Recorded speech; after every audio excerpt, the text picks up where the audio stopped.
Testing.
Good evening and welcome to this evening's Agenda Briefing Forum. This evening is not a decision-making forum, it is the briefing on the agenda for the Ordinary Council meeting which will be held next Tuesday, the 28th of March. I'd like to remind everyone in the chambers to ensure that comments are respectful to the Council and all meeting attendees, including city officers and those in our public gallery. Please note this meeting is being live streamed, and if you could ensure that your devices are switched on to silent. I'd like to acknowledge the traditional custodians of the land in which we're meeting, the Whadjuk people of the Noongar Nation, and pay my respects to elders past and present. I extend that respect to Aboriginal and Torres Strait Islander people here today. There are no announcements tonight. Attendance. The Mayor is on approved leave of absence. Councillor Sutherland and Councillor Peterson-Pick have provided apologies for tonight's meeting, and Councillor Clark is attending via electronic means. All other councillors are present in the chamber this evening. Are there any councillors who have an interest to disclose?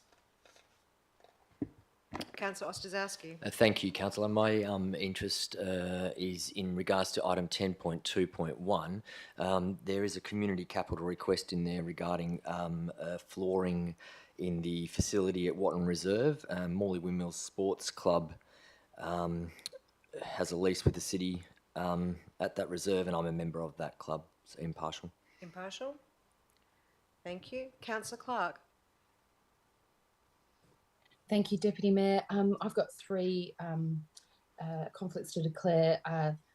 First of all, 10.5.1, I have a proximity interest and I'll leave the room in relation to Copley Street, as my house is approximate to there. The second one is 11.1. It's a financial interest and I'll leave the room again as it relates to gas connections. Oh, sorry, have I got the numbers wrong there?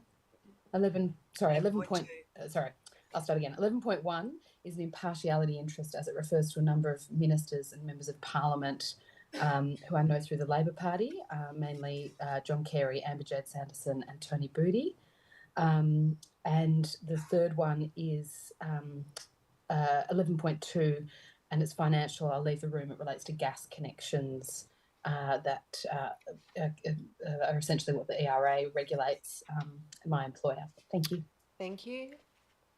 Any other councillors have any interest to disclose? Councillor Eveson. Yeah, 10.2.1, that's the same impartial declaration as Councillor Ostaszewski. So the grant for Morley Windmills, I'm also a member and I'll stay in the room. Thank you. If there are no more interests to disclose, we'll move to deputations. This evening we have one in-person deputation from Mrs. Linda Slater. Mrs. Slater, if you'd like to come down to the microphone. Deputy Mayor, sorry to interrupt. I was advised by... Yes, Councillor Clark. I was advised by the CEO and governance of the city that I should leave the room for this, given it is a proximity interest that it relates to. So I understand someone will put me in a separate online room. Yes, the minute taker will be admitting you into the online waiting room. If you could advise when that's been complete. Yep, okay then, thank you. Right, so Mrs. Slater, item 10.5.1, proposed temporary road closure.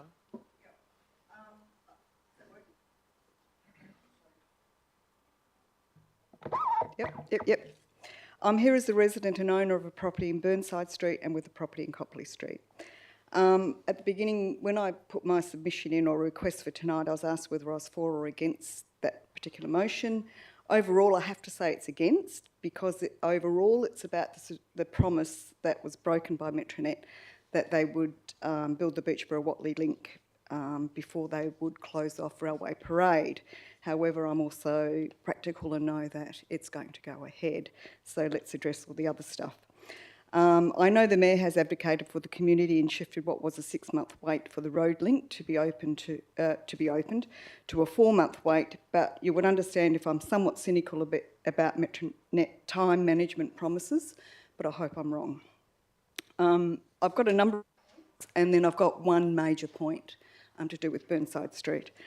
I know the Mayor, overall the communication has been awful. I have used a stronger word in the past. talking about this. I believe the community has been treated with contempt, certainly by Metronet, and I think you've been dragged down by the hurriedness that Metronet has put on you for this engagement. The information on the Engage Bayswater page is incomplete. It causes so much confusion and was difficult to respond to because of that. Even this morning, I had a neighbour who thought that the subway was shutting for 15 months. He did a submission to the Engage Bayswater, so how can his feedback be valid? He didn't understand what was going on. Without knowledge from the CAG meeting, it would have been impossible to put all the information together and understand that the proposal was to create the Beechboro-Watley link within 6 months. The official comments could only address some short-term closures. When you see traders on Beechboro Road nearly in tears, you really have to think about how this has all been communicated, and it's not well. The detour routes. Finally, with information on the agenda item but not on the COB Engage page, it becomes clear why the detour via Clavering Road was devised. It's the hierarchy of arterial roads. Why hasn't this been explained properly and in the Engage page?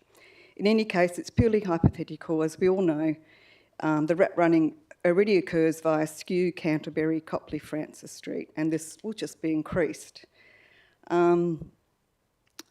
The next point was that the residents are again blindsided with new information in the agenda, but not on the COB Engage page, chicanes to help stop rat running. We've had less than a day to respond to this with a deputation. The drawings on the agenda are useless, with no discernible driveways drawn, no reference to the materials used, and not all locations are marked in detail. This morning, Doug Pearson kindly sent me further details, but this should not be the case that I had to go searching for information that will affect me so much. I know this information on local traffic calming was available a few weeks ago as it was slipped in a discussion at the Metronet drop-in session, 9th of March. The irony is that for Burnside Street, all we would have to do is to park a car on the park side of the street, on either end of the street, and it would achieve the same effect. The street is only wide enough for 2 cars in any case. I understand the need for chicanes, and I'm not particularly opposed to them. I just see some irony in it. It's noted that in your text, in the agenda, that the traffic calming measures are temporary.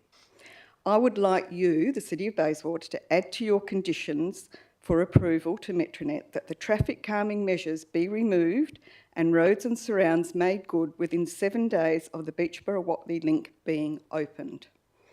I don't want that chicane outside my property for any longer than it needs to be. I've got a feeling it might be dangerous. And I would like you, the City of Bayswater, to be open to feedback on any danger that it may cause that we haven't quite seen yet. Once completed, we're going to know how this actually works. That's my main point that I really want to get across tonight. But further feedback on the whole engagement and information on this road closure. Buses. With more information from Doug, I now understand why 48 bus stops suddenly appeared outside my house, with people waiting under the tree rather than in the sun across the road. And given that there was incorrect information at the subway bus stop as well, it's just been a nightmare. Not for me, but for the people. It's just been awful. Nobody knows where to catch a bus from. I hope it's temporary, as it is marked temporary. I understand the issues once I've seen what the issues were, but how long is temporary? I don't know, is it the 6 months, is it 15 months, or is it going to remain? It would be a sad state of affairs if the $500 million state government design that was based entirely on a bus turnaround at Railway Parade would still need to send the buses down Burnside Street once completed. Pedestrian and cycle safety. In the agenda documents, it details the temporary vehicular car access to the Department of Housing along Railway Parade. This is adjacent to a main pedestrian access that is pointed out as the main pedestrian access and part of another temporary PSP route, detour, all intersecting at an odd piece of road design. There is a lack of detail, particularly for the PSP, but enough to see that there is negative potential. I suggest a barrier be put up to protect the pedestrians at least. It's an accident waiting to happen. Apologies, Mrs Slater, you're just approaching 5 minutes. Okay. The Rose Avenue access via Halliday Park is interesting if it is indeed the only viable option. Why such a poor drawing provided? I haven't seen a car that can turn at right angles yet. and the turning bay, which is mentioned in the text, has not been included. Why is this naive type of communication used? There is no mention of car barriers to the park, nor protection or access to the playground and how that will be handled. It behoves the council to apply strict conditions on Metronet to abide by high quality solutions. I also support the BTA call for different signage at the Clavering Beachborough Road intersection that I believe the Mayor has in hand. By helping FUBAR with their submission, by being interested in the agenda and having a conversation with Doug, I've come away with a decent amount of information. But I ask you, how are you going to manage that communication to the residents? There's a lot of confusion in the community and you could do something to alleviate that. That's it. Thank you. Councillors, do any of you have any questions for Mrs Slater? Councillor Johnson. Thank you for that. So you mentioned a potential conflict between cyclists and pedestrians. My apologies, I missed. Where did you say that was? There will be because the Railway Parade is cut off, there's two solutions to getting cars into the Department of Housing site. There's one that goes via Railway Parade, but when that gets cut off, they're going to take away the Acrod parking bay, take down the fence, form a limestone base access, and that's where the cars going that way and pedestrians in between. It's unknown if there's grade separation, that would help, but you'd need bollards or barrier rails. Thank you for clarifying the location. Appreciate it. I don't think I should be picking up those sorts of things. Other councillors, does anyone else have any question for Mrs Slater?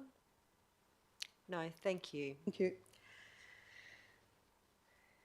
Okay, 3 written deputations have been submitted in opposition to the officer's recommendation for item 10.5.1, the proposed temporary road closure by Vince Crear, Greg Darui and Paul Shanahan respectively.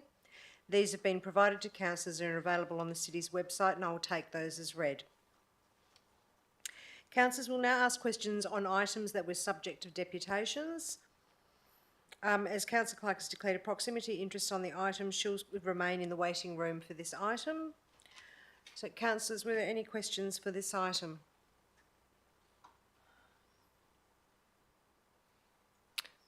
No?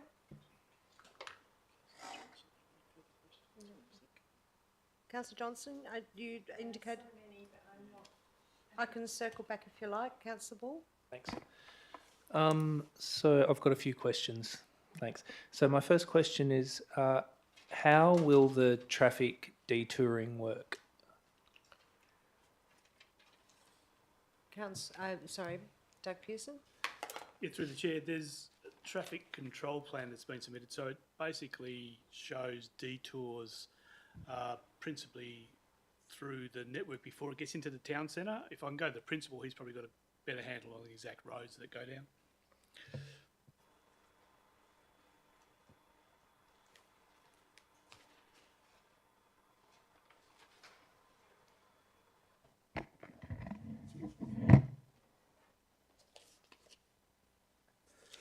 Sorry, through the chair. There's a reason why I brought these plans. So basically, the whole detour setup is utilising all the arterial roads for the through traffic to go around the town centre rather than going through it. So the roads that are being used as part of the detour include Collier Road, Bruin Avenue, Grand Promenade, Garrett Road, and Guildford Road. So the detour routes are basically coming from, whether you're coming from the south or on the north approach, it detours right around the whole town centre. But saying that, the local traffic would still be able to access to the town centre site through some of the roads which are under soft road closure, such as Beachborough Road and Coode Street. Cool, thanks. Will there be any traffic detours encouraging traffic to go over the Moja Bing crossing up Jackson, or the other way from Collier down Jackson? Through that way, yes. It's through the Collier Road to cross the rail onto Guildford Road, if it's crossing the rail on the eastern side. Okay, so I just really want to kind of understand this point. So if you are coming off Tonkin Highway and you need to get to or you need to get through to East Parade, and you get off at Collier, you're going to be pushed down Jackson through Jackson through to Railway Parade onto Moojabing level crossing and then onto Guildford Road? Or will you be pushed down further down Collier onto Grand Prom? Through the chair, if you're on Tonkin Highway trying to get off onto Guildford Road, is that, So if you're coming down Tonkin Highway, yep, northbound or south? let me provide a little bit of context. In situations where traffic becomes really banked up on the stretch of Tonkin Highway between Collier Road and the river, there is every chance that traffic will want to get off Tonkin Highway at Collier Road instead of getting off at Guildford Road.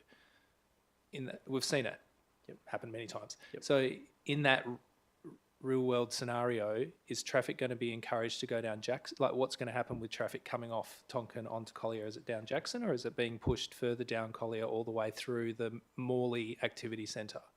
It's being pushed down further. So if it's going onto eastbound, it's through Collier Road, past Jackson Road, all the way until you reach the Guildford Road on the town of Bassendean area. Yep. If it's the other way, it pushes you all the way through to Bruin Avenue and Yep. down Bruin Avenue. Yep. Okay. Thank you. So I'm interested to understand where the detour signs are going to be placed and how it's going to be made clear that traffic needs to avoid the Bayswater Town Centre. Is that with you, Bryce? But yes, I don't have all the full details of all the signs and locations of them, but happy to provide them. The signage, in terms of placing of signage, will be in accordance to the Australian standards, and there are also going to be advanced signs on the approach to the detour. So there will be signs as part of the detour to tell you where to turn and where to go, as well as the approach signs as an advanced warning signs for the cars to approach. Okay. Thank you.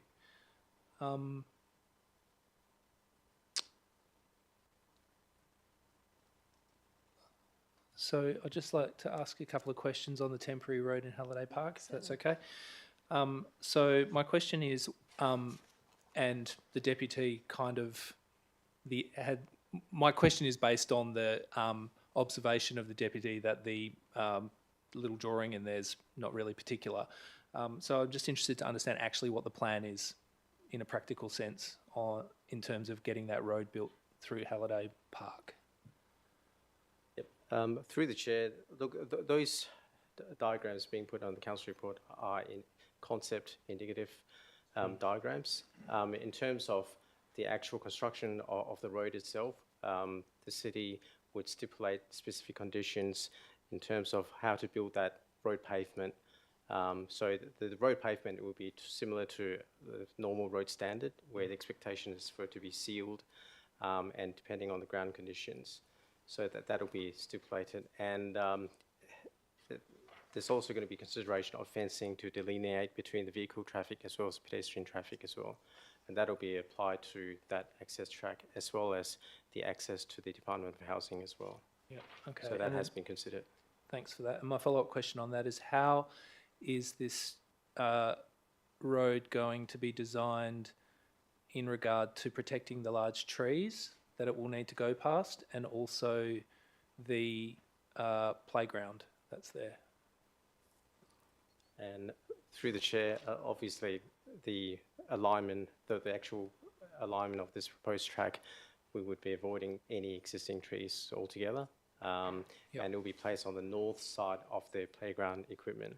So, and then to the north of it, it's where Evolve Metronet would like to use that as a laydown area. So basically the track would be placed to the north of that, and then whatever requirement it's going to be, and then any room that's left can be used as a laydown area. So the alignment of the track would definitely avoid the playground equipment as well as all the existing trees along that side. Okay. Laydown area is new information, unless I've missed something. So how does the road interface with the active use, the lacrosse use of Halliday? As I understand, through the chair, as I understand, Metronet, if approval is going to be given for them to use the laydown area, there will be construction fencing all around that whole area. So there will be fencing all around the perimeter of their proposed area for use. Yep, okay, thank you. And one last question, hopefully. Will delivery trucks to the Bayswater Hotel be using the temporary road on Halliday Park? Through the chair, only in the case when the access to Rose Avenue has been closed off. Otherwise, most, as stated in the report, most of the time the access to Rose Avenue would remain open. So truck deliveries to the hotel would be able to come from the southern end, as you normally do on Rose Avenue. Only at the time when that gets shut, trucks would be using the track on the northern side, and hence the design of that road will accommodate the maintenance truck as well as the city's waste vehicles in order for them to turn in, pick up the waste and turn around and go back out. Okay, thank you. Cheers. Thank you. Councillor Johnston. Thank you. I'm really having trouble actually understanding the impact of all the multiple road closures, so and how that impacts on this particular decision, I guess. Are there any road closures from coming off Tonkin Highway, Guildford Road? I know there's some plans to change those, close those exits at some point. Do any of that overlap with this time period? The closure of the exit and entrance ramps to Tonkin at Guildford Road? Through the chair, one of the requirements when we consider any road closures, the conditions is that we need to, as well as Evolve and other state government contractors, to make sure their traffic management don't clash with one another. In this case, that they are all talking to each other in terms of closures, and the development of this particular traffic management has taken into consideration any upcoming closures under for example, the Tonkin Gap project. So, and if there's any overlapping or clashes, we would also raise that with all parties as well to make sure that doesn't happen. Okay, thank you.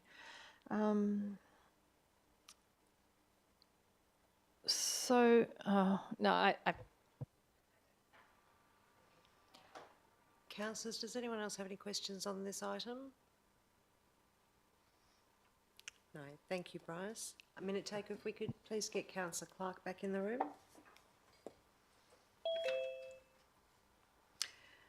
Thank you. Councillor Johnston we'll move on to the main body of the agenda. Now, Councillor Johnston has indicated she'd like to ask questions on item 10.2.4 and 10.6.4.2. Yes, Councillor Clark.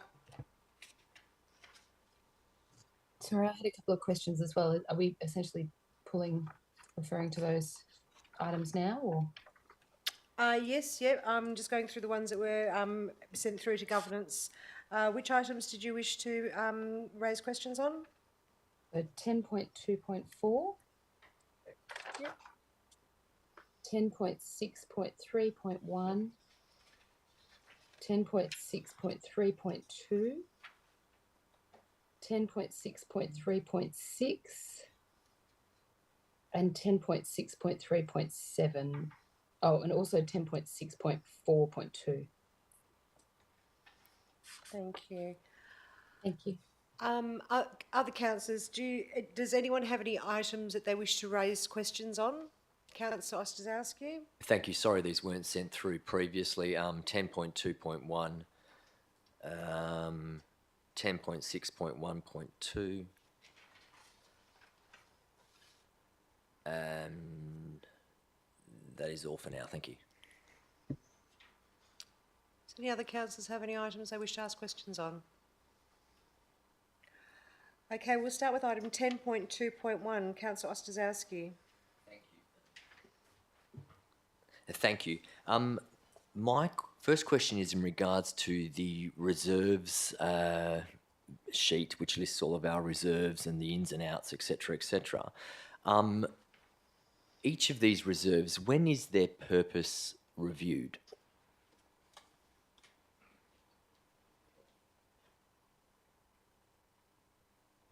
Through to the Director of Finance. Thank you, Chair. So the reserves can and their purpose can be reviewed at any time. Normally, councils would do that through the normal place to do that would be through the budget process. So that is the easiest and probably the most appropriate time to do that. There is other rules around reviewing them and changing the purpose and the advertising of that if you do that outside of the budget process. This is something, the reserves is something that we've discussed at ELT as part of the budget process, and as you elected members are aware, there is a whole lot of work being done on our asset management plans and ensuring that we have appropriate asset management plans in place. Once that work's finished, we would envisage then a review of the reserves to ensure that we've got appropriate cash-backed reserves to meet the requirements outlined in the asset management plans. Thank you. Do you anticipate that we will get a review of those reserves as part of this upcoming budget? Thank you. Through the Chair. Councillor, that's something we did discuss again today, and there's probably some... we would like to do it with all of the reserves once we've got the asset management data, but there's a number of reserves that we've got that are very location specific versus asset class specific. So the idea would be for that to be informed, the asset management strategy to be informed by the asset management plans and the reserve strategy. We've also got the divestment of the aged care properties that we're working on that hopefully will happen before 30 June. So that also frees up those two reserves that we've got there to be used for or to be repurposed along with council's wishes. One final question. In regards to the FOGO reserve, there's currently $4.5 million sitting in the FOGO reserve. Has the purpose of that FOGO reserve, or has the purpose of that reserve been met? Again, thank you, Councillor, for the question. The FOGO reserve is one that we discussed today because that obviously has a fair balance in that. My understanding is that there is funding that's been received through the MRC that ties some of that FOGO expenditure. So we're actually in the process of looking at the agreement and the conditions attached to that funding. So we will happy to come back to council with further information once we've done that. Cool, thank you. Just further to that one, Councillor Staszewski, the CEO is happy to add to that. Just further to that, that has been a topic of discussion at the CEO's EMRC meetings because a couple of other councils have asked the question in relation to the additional distribution based on the census data, because obviously the 2016 census data has now changed and councils are receiving more money in relation to that. And the question has been asked by a few member councils in terms of, well, what is the criteria to spend it on FOGO, or can we spend it on other items within the municipal budget? So that is being clarified, and as the Director indicated, we'll seek some clarification from the EMRC and let Council know in relation to that. Thank you. Just on page 257, that's of the public agenda, I think it's the same in our councillor agenda too. It talks about a Watton Reserve sewer connection. I've seen the Watton Reserve sewer connection coming up in agendas for years now. And so I'm wondering, what is this project? Why is it here? When will it be completed? And if not, if it's actually not happening, is that money able to be allocated elsewhere? Is it in our short term to actually get this sewer connection done once and for all? I'll go through to the relevant director. Yeah, through the chair, it is something that's featured, I think, in the budget for quite some time. It's probably something I'll need to go away and find some more information and report back to councillors in terms of the status of that particular project. Okay, thank you. Another item on 257 is Horton Park Pavilion, a flooring budget. There was an allocation of 57,000 for replacement of flooring in that pavilion. And there was a bit of debate around the amount of money that we were budgeting towards replacing the flooring in that facility. I see only $25,000 has been spent. Has that flooring project in the Horton Park Pavilion been completed?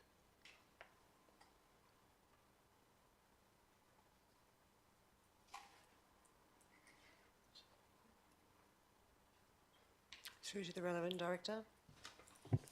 Yeah, through the chair, I think we'll have to take that one on notice and find out whether that work has been completed or whether there's still some more work to be done. Okay, thank you. And the final question in this section on 257 is for the Morley Sport Recreation LED lighting. I thought the facility was already fitted out with LED lights, and that was one of our big, I don't know if flagship is the right word to use, but it was one of the big things that we were excited about, is that we had LED lighting in this facility. So I'm just wondering, what is this item in here? Through to the director. Yeah, through the chair, LED lighting is definitely provided in the new component of the Morley Sport and Rec, but the old components didn't have LED lighting, so that's what the funding was for. Thank you. Councillors, does anyone else have any questions on this item? No, we'll move through to the next item that's been indicated for questions. Item 10.2.4, the 2022-23 statutory mid-year budget review. Councillor Johnson. Thank you, Chair. I have just a couple of questions to help me understand, read the tea leaves really on what's happening with this budget review, which, so how would this, what this process impact on the budget process that's underway for the coming financial year? Through to the director. Thank you, Deputy Mayor. So the mid-year review budget process is a requirement of the Local Government Act, so we're required, as every local government is, to do a review. You can see in this report there is some small savings that have been identified that have been put into the reserve, so you'll see that in the summary. At this stage, there doesn't appear that there will be a surplus. However, my expectation as we move towards 30 June is that we will have some uncommitted surplus aside from carryover. So there is likely still to be carryover. So they won't affect the bottom line, but there is likely to be a small surplus that could be applied to the budget shortfall that we currently have. So, as elected members are aware, we've got a $2.7 million gap at the moment that we've been working on. So any surplus that we get, the uncommitted surplus from the 2022-23 year, would help to bridge that gap. Thank you. Yeah, I didn't want to stray too much into the conversations. Can I also ask, the impact of interest rates? Is that a rising interest rates at the moment? How's that affect the city's budget? Through the director. So again, through you, Chair, you'll see in the report that the interest income has a positive variance from the mid-year review of just over $1 million. And that's largely due to the increase in interest rates from what was originally budgeted back when we compiled the budget. Of that 1 million, roughly 430,000 will come into the muni budget. So that's a good thing for the city. It gives you extra capacity and it helps with some of the overruns that are identified in the report. And 582,000 will be applied back into the reserve. So the reserves will get a boost with the additional interest that will be created as a result of the interest rate increases. Oh, terrific, thank you. And if I could, just one more question. I note there's a comment in there about instalment charges, and I'm just wondering, to try and read the tea leaves, it says that, I think it says fewer people are paying their rates by instalment than what we had budgeted. So how are people paying their rates if not by instalments? Are more people paying up front, or they're doing those smaller payments? Through the director. Oh, I'm sorry, through to Stuart. Through the chair, Well, if they're not paying through instalments, they're either paying up front, or they're paying by payment arrangement, or they're not paying at all. Are the other three? I don't have the trends. I can't tell you the exact numbers, but hopefully they're paying up front. But I can find out more and come back to you. Thank you. I'd appreciate that, just to try and understand what's happening there. Thank you. Thank you. Councillor Clark.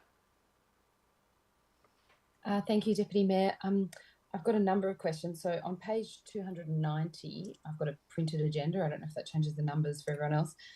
There's a reference in the second last dot point to agency expenses. Is this a reference to labour hire and being used in parks and gardens, and then that's offset by a reduction in employee costs? I'm happy if they're too specific to take any of these on notice. So through the chair, thank you, Councillor Clark. Yeah, the agency expenses would relate to when we use labour hire companies to supplement the workforce. Okay, thank you. My second question relates to page 291 in relation to the purchase and construction infrastructure. There's an additional $120,000 for improvements to the Paddy Walker depot. Are we able to explain what that's actually for? Is that just the increasing cost of what the existing project was, or? Through the Director. Yeah, through the chair. These works at the depot, they entail a number of different components. I think there's a staircase that needs to be brought to standard. There's also some renewal of some facilities such as the kitchen and some flooring items. What's happened is basically with the cost increases, when the team has gone out and saw prices, the prices are coming back much higher than what they previously had estimated. So this is basically to top up the funds that are available for the project so they can continue and get the work done. All right. Was there some consideration, obviously not the things that need to be up to standard, but was there some consideration that some of that could be delayed or pushed forward, particularly given the capacity constraints in construction at the moment?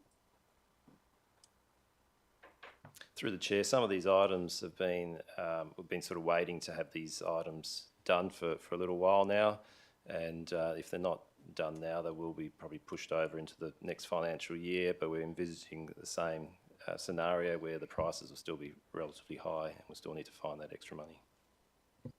Okay, thank you. My next question is the next dot point in that section about an additional $53,000 in legal costs. Now, I'll preface this with, obviously, I don't want to go into anything that's legally privileged or confidential, but perhaps there could be an update to councillors on this particular item between now and next week when we consider voting on this. Through to the Director. Through to the CEO. So through the chair, we'll take that on notice due to the legal privilege component, and we'll get some advice out to councillors in relation to that costing. Thank you, CEO. My next question relates to the anticipated carry forwards. I suppose, do we have any more detail about what that's likely to look like, particularly going into, and again, I don't want to go into budget workshop discussions, which are confidential, but I'm conscious about our carry forwards and the way the city has for a number of years rolled money over each year. Is there an ability to have some more detail on that? Director. Through the chair, normally the process of carry forwards is done after the end of the financial year, so we wouldn't normally finalise that process and bring any carry forwards into the budget until we've got the financial statements audited and the audit opinion issued. As you know, the difficulty we've got now is the lateness of the audit and even last year's audit. So we do have to perhaps think about how we can bring some of that stuff in earlier. The issue of carry forwards is difficult in most of the councils that I've worked in. So you know, that getting into that process of design, the planning and the design, the detailed design, and then going out to tender and then the build needs to be staged in a way that that works, rather than putting money in the budget and then seeing that carried forward over multiple years. So the way that we that we present, that probably needs some review, so you can see the staging of projects over sometimes 2 years, sometimes longer. Okay, that would be really useful. Thank you. My next question relates to page 292. There's reference about in the second paragraph on financial implications about cash flow being continued to be monitored. I just wanted to get a sense of the risk in terms of cash flow and how that's likely to be reported back to council, so that, I mean, obviously we get the monthly reports, but it's concerning to see a comment like this. So I just wanted to get a sense of what was being done to manage that. Thank you, through the chair. Look, the management of cash is something that we do most months and on an ongoing basis. Clearly, the way that we set rates and collect most of our rates up front helps in terms of the cash flow of the business early in the year. But in the latter part of the year, then there is more monitoring that needs to be done, particularly with the Muni Fund. You're obviously well aware that we've got reserve balances, and we've got 45 million in reserves, but it's really the Muni balance that we would watch. It's not there to alarm. We're not concerned about the cash flow, but it's something that we do monitor. Okay, thank you. And in the next paragraph, there's a comment around short-term budget surpluses and savings, and that this obviously may not be sustainable in the long term. Again, is there some risk assessment that's going on about how we manage that, or is that a signal to us as councillors that we should be looking more closely around some of the employment issues and looking at perhaps for an updated workforce plan? So thank you, Councillor Clark, again through you, Chair. Look, the issue of the whole sustainability and the way that the city's managing financially is the work that we're doing in the integrated planning process and the work we're doing in the asset management space, and ultimately the long-term financial plan that you will see. So the management of funds generally, what we want to do is align that to our service plans, to align that to our integrated planning, align that to our asset management plans and to our long-term financial plan. So we're always, once we get that in place, I think there'll be a much clearer picture of, the management of the city's finances going forward over the next 10 years. Okay, thank you. And my last question, the long-term financial plan, just confirming it is coming to council. Was it, forgive me my memory, was it July this year? Was that the plan, or June? Yeah, I'll go through the director. Thank you, Chair. We are planning to have that adopted before 30 June. So obviously the key consideration at the moment is getting the budget document and then the assumptions of obviously over the first couple of years of the long-term financial plan. The way I've discussed with the CEO, the long-term financial plan in the first couple of years will be okay, and then as we improve the asset management data, the projections in the out years in the first long-term financial plan will be a bit more difficult, but they'll be much more informed once we get the asset management plans in place, and that long-term thinking in with our service planning and our integrated planning. So we will have a plan by May, and we will improve on that as we move forward. Thank you. And just to clarify, will the Sorry, Councillor, the budget come CEO would like to add something to that. Sorry. Oh, yes, of course, sorry. Just through the chair, I just wanted to reiterate some of those comments, that one of the challenges with the long-term financial plan is the fact that we've got the last plan that was adopted by council was in 2017.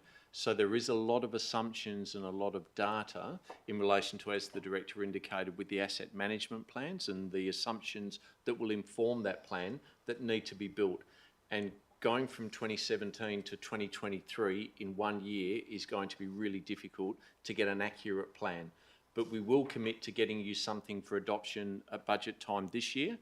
And the plan will be is that years 1, 2 and 3 will have some robustness built into it, because we know what plans and what capital works projects and what the services will be generally for that first 1 to 3 years. But beyond that will be assumption based, and as we work with you over the next 12 months, we'll build that rigour into it. So next year will be a lot more rigorous than the one that you'll adopt this year and then going forward. But I just wanted to put that, that expectation out there. Thank you. Councillor Clark, did you have a follow-up question? Thank you. No, and I've been asking for long-term financial plan for years now, so it's fantastic to see it coming. Can I just clarify, it's coming into the same meeting as we approve the budget? So are we looking at those two documents at the same OCM? Is that the plan? So through the chair, we hope to have that for a budget workshop so that you can get some early visibility on that. But as the director indicated, the priority at the moment is around the budget, and then we will give you a draft long-term financial plan, and we hope in one of the future workshops, we've got one in April. I don't think we'll have it ready for April, but the one after that will certainly give you clear visibility of it and get some feedback, because I wouldn't want to be putting it to council at the budget adoption after you haven't had a chance to have a look at it and workshop it in terms of what some of the expectations and, more importantly, what some of the assumptions are within there, because you may want to change that for the first couple of years. That's the importance of the input going into it, and council may have a different view on that. So you will get it at a workshop prior to the actual adoption of the budget. Thank you, CEO. They're my questions on that item. Thank you. Thank you. We'll move to the next item that was pulled for questions, which was item 10.6.1.2, the skate scooter BMX facility bookings. Councillor Ostaszewski. Thank you. When we voted on this at the committee meeting, there was no foreshadowed motion, so it was lost and disappeared. So I see that it's coming back to this meeting. So I would have thought it would have vanished and disappeared. Is it the case that every resolution or non-resolution that goes to a committee has to come back to council? Is that how come we're seeing this item again? Because the committee made it very clear they weren't interested in doing what was recommended, so I'm just surprised to see it coming back to council. I'll go through the Manager of Governance.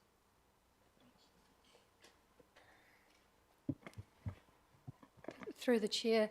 So the committee itself doesn't have any delegated authority. So normally the process would be that any report that's gone to the committee would come forward to the council with the committee's recommendation. Now, in this case, the committee didn't resolve against the item. The item simply lost. So, and I think that the officers felt that they did need a decision on the item. So if for example, the committee had moved an alternate motion against the officer recommendation, then that would have been what would have come up to council. But because it was lost, the city is putting it forward to the council to make sure that that is what the council wants to do. But it's open to the council to also vote against the item.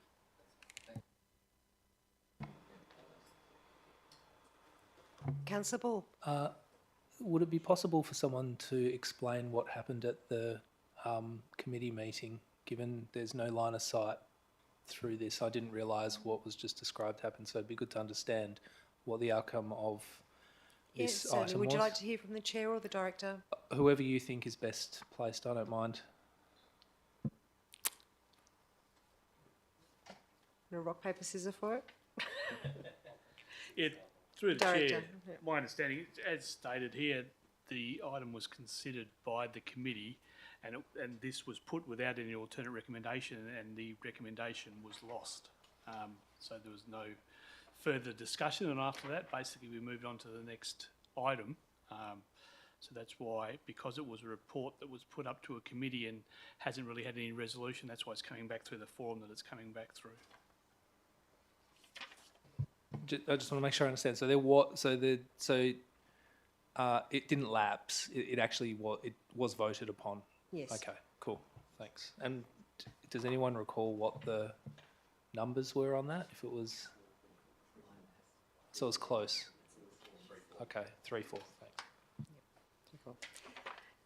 Thank you. We'll move on to the next item, item 10.6.3.1, Project Eden. Councillor Clark. Thank you, Deputy Mayor. Sorry, I'll just turn to the page 3 or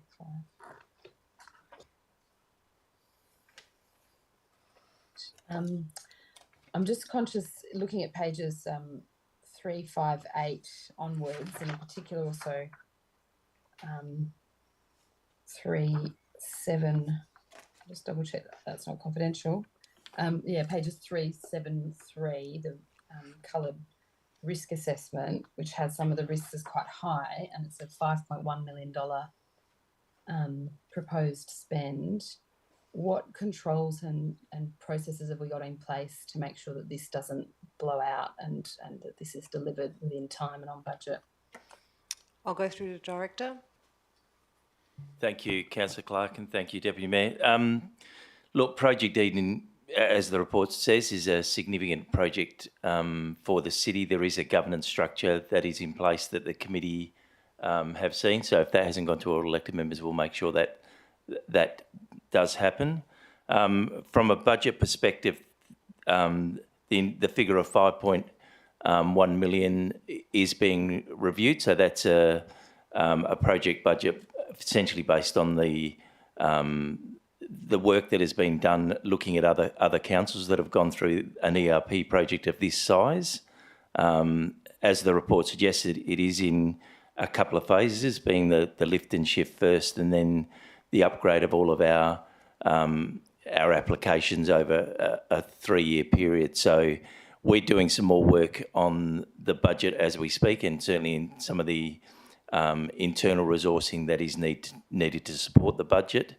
There is a strong governance structure in place. I'm having meetings every fortnight. We've got a project director, an external resource providing some level of assurance. The CEO also attends the project meetings. So there is a fair bit of focus on the budget for this project, and we'll bring further updates back through the Audit and Risk Committee and to Council.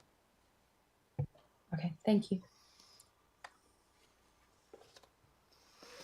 Thank you. And we'll move through on to item 10.6.3.2. Councillor Clark, just before you do though, I will declare an interest in this item. While not specifically named, I am mentioned in the attachment, the report attachment to this one, as I am a councillor who made a self-declaration to the department. It's an impartial interest. Councillor Clark. Thank you, Deputy Mayor. I just wanted to ask again about some of the systems and processes. So on page 379, I suppose given there seems to have been a bit of a breakdown in terms of process of about things being inaccurately put in and then identified. I just want to confirm perhaps with the CEO that this has been rectified now in terms of internal procedures. I'll go to the CEO. Through the chair, yes, we can confirm that that has been rectified, and we did discuss it at the Audit and Risk Management Committee in relation to that. So those processes have been put in place.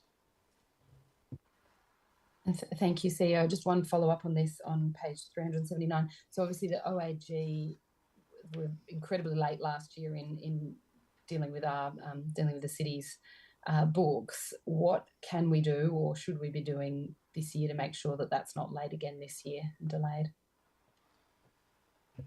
I think through the chair, I'm hopeful that we can actually do the annual meeting of electors before the 30th of June, and that will actually be a significant improvement upon previous years. But this is probably a bit of an advocacy issue to take up with the Office of Auditor General, or even through WALGA, to try and advocate on our behalf in relation to the OAG's processes, because this is the second year now in a row where it's been delivered substantially late for the city, and that has a reputational risk with our electors in terms of doing the annual meeting of electors and so forth. And I think that that's purely due to a workload with OAG, with state government departments as well. So I know Councillor Johnson was looking for member zone advocacy issues for the up and coming WALGA zone meeting, and maybe that's something that can be discussed at a future zone meeting in terms of what's WALGA's position to advocate on behalf of the sector with OAG with regards to some of the timeliness around some of these processes. Thank you, CEO. They're all my questions on that item. Thanks, Deputy Mayor. Thank you. Did anyone else have any questions on this item? No, we'll go through to the next item, also pulled by Councillor Clark, 10.6.3.6, the Quarterly Performance Review Audit, Q2 22-23. Thank you, Deputy Mayor. I just had a question broadly, I suppose, around what we're doing to try and reduce some of the overdue action items that are on the audit register. So they seem to be increasing. Obviously, some of them are more complex than others, but what we're doing at a sort of systematic level to try and get through those and make sure we implement the audit recommendations. Thank you. I'll go through to the Manager of Governance. Through the Chair, thank you, Councillor Clark. A number of the audit actions do relate to the City's implementation of the Integrated Planning and Reporting Framework, and there are also quite a number of audit actions that relate to our budget and the long-term financial plan, and the steps that we're taking this year to work on our service plans and our long-term financial plan and our budget will address quite a number of those actions. So the council will see a number of those closing out within the next 3 months, because a lot of them are going to depend on that 30 June adoption of the budget, the long-term financial plan and the corporate business plan to close some of those out. Thank you, I appreciate that. That were all my questions on that item. Thank you. We'll go to item 10.6.3.7, Councillor Clark. Yes, I just had a question about 5.8, sorry, page 588. 588, sorry, I'm just double checking the numbers. 588, around the cyber risks, and I'm just double checking this isn't the confidential segment. So 8 controls were rated as requiring further improvement. I just wanted to know in what way and when there'll be a report back from ELT around mitigating some of those cyber risks. I'll go to the CEO. Yeah, through the Chair, I'll take that on notice and come back to you, Councillor Clark, in relation to timing of that. I'd hate to commit without consulting with the relevant director and staff associated with the ability to be able to deliver that. So if I can take that on notice, I'll come back to you. No worries, thank you, CEO. They're all my questions on that item, Deputy Mayor. Thank you. The next item is 10.6.4.2, new policy, electronic attendance. Councillor Johnson.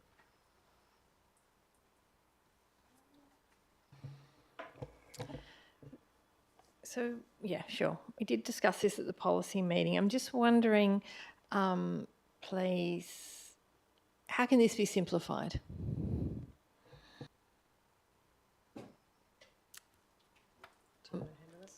It is quite clunky and cumbersome and not very nimble. It doesn't seem fit for purpose. So I'm just wondering if I'll go through to we CO. could have a recommendation for a simpler version.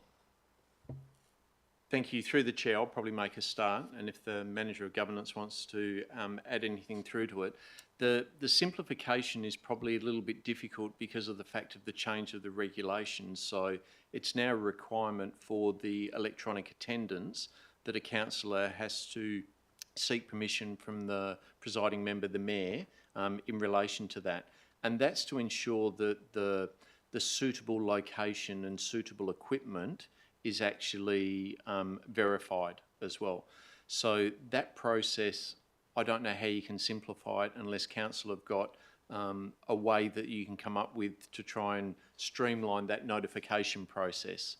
And then with the unlegislated one, the position around the policy was just to try and have one process for both processes, but then that's created some challenges. So if you're notifying the Mayor for the legislated ones, then you would notify the Mayor for the unlegislated ones as well. But I know that there's been significant feedback from councillors in relation to that, and I understand that there may be some alternates that councillors are looking at to try and simplify that a little bit more for next Tuesday evening.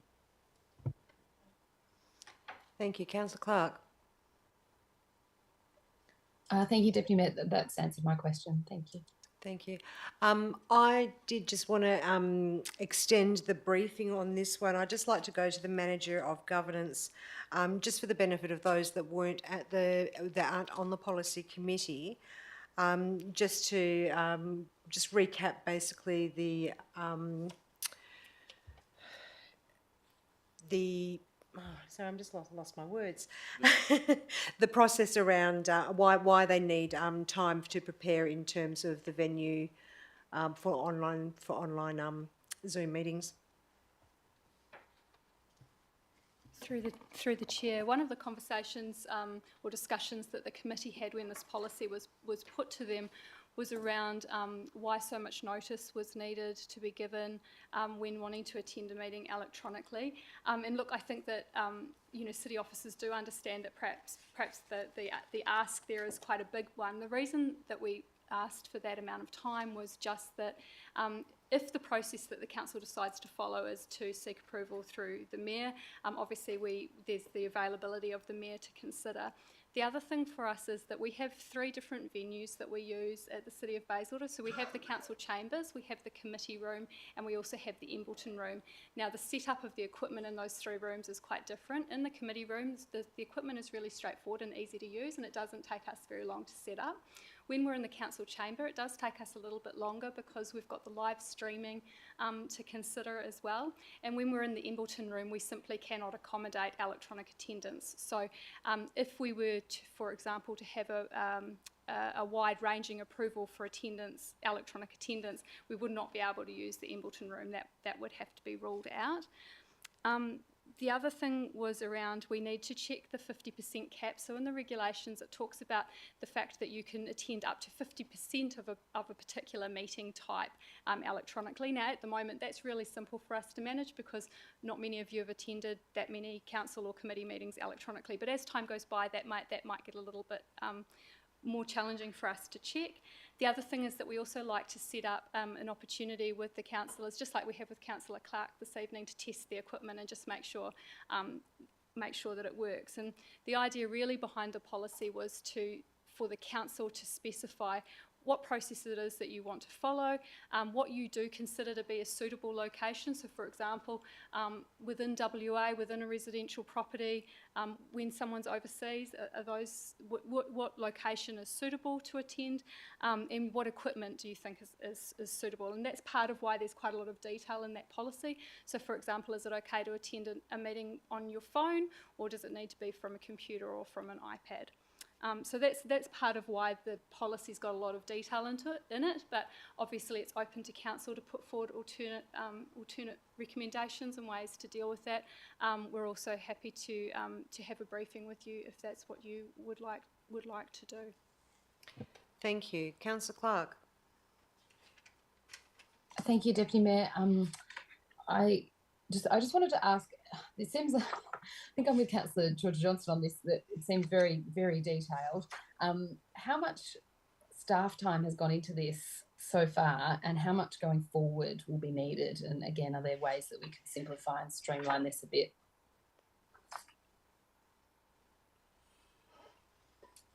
Happy to take it on notice. I'm conscious. I think I mentioned it in an email, but it may not have been calculated. The CO, I'll put it through to the CO.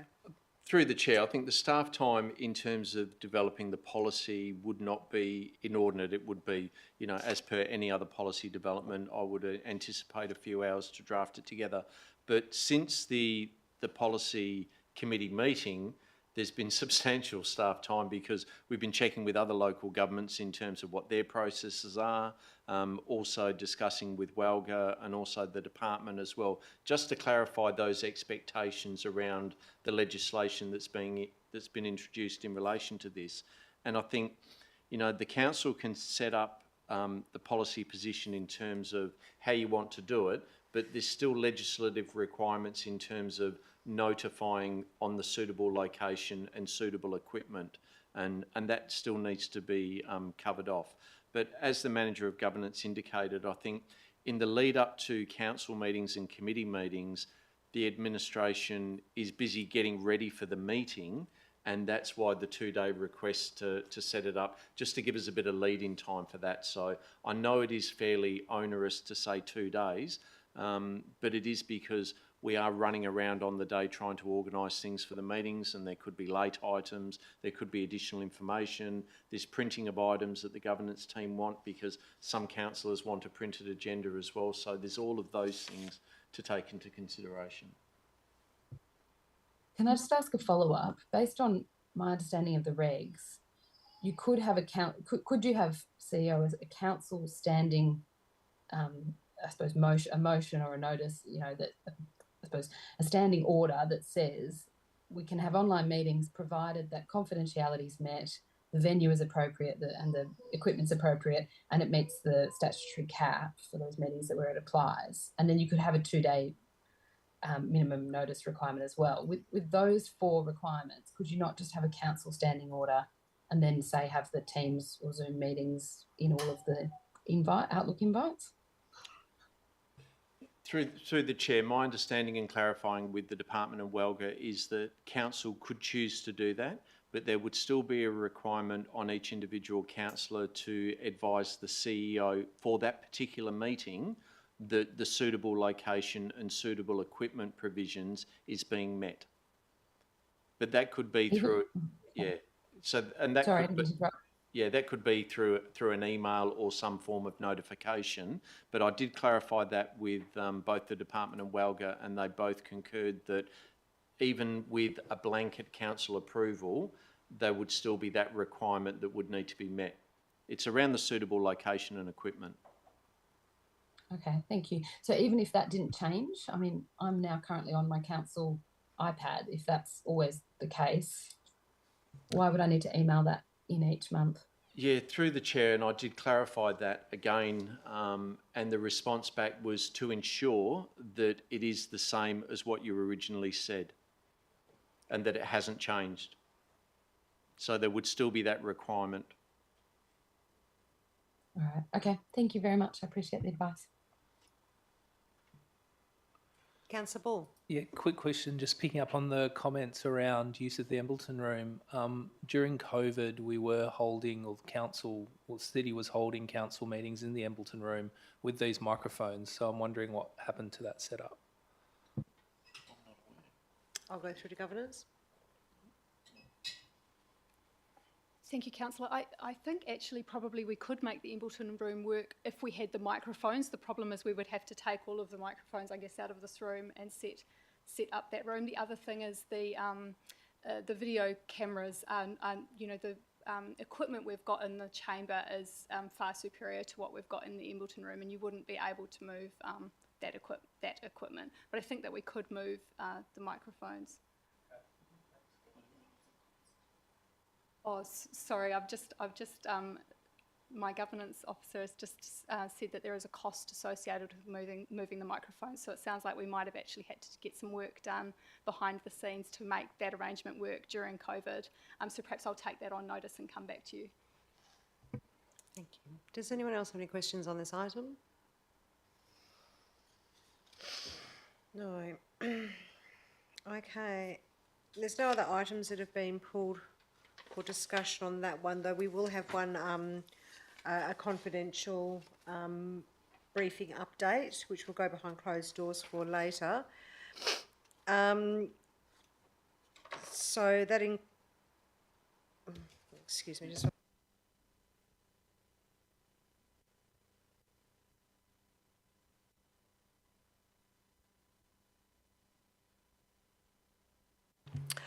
All right, so that concludes the public component of this meeting. As it has been indicated, questions will be asked about confidential items. Can I please ask members of the public to withdraw? There are none. The meeting will conclude once the doors have reopened. So we'll just close the doors.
And we'll move to the announcement from the CEO.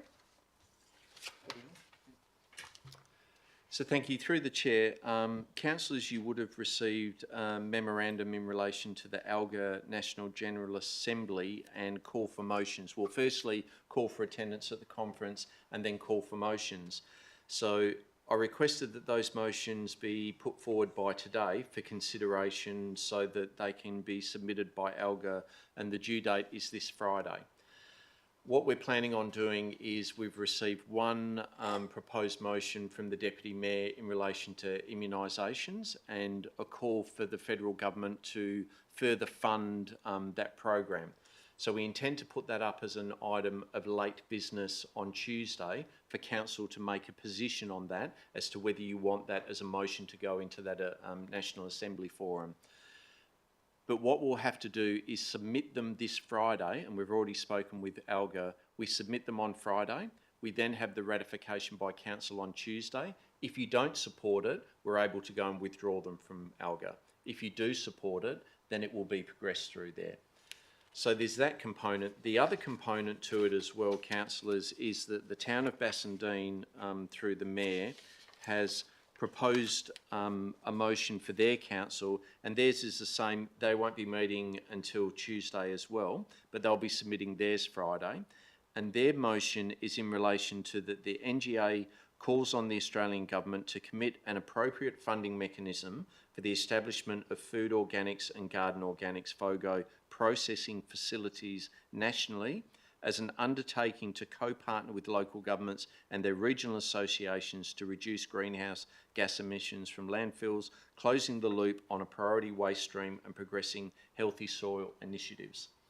Now, Bassendean have requested that neighbouring councils, in particular those within the EMRC, consider a similar motion and put it up, or if council wanted to, you could just have support for that, and that could be considered as part of the item on Tuesday as well to support the town of Bassendean. So we just wanted to raise that and get some general feedback on that. If there's no feedback, then the intention is that we'll put the late item up on Tuesday with the Deputy Mayor's motion and support for that one for the town of Bassendean.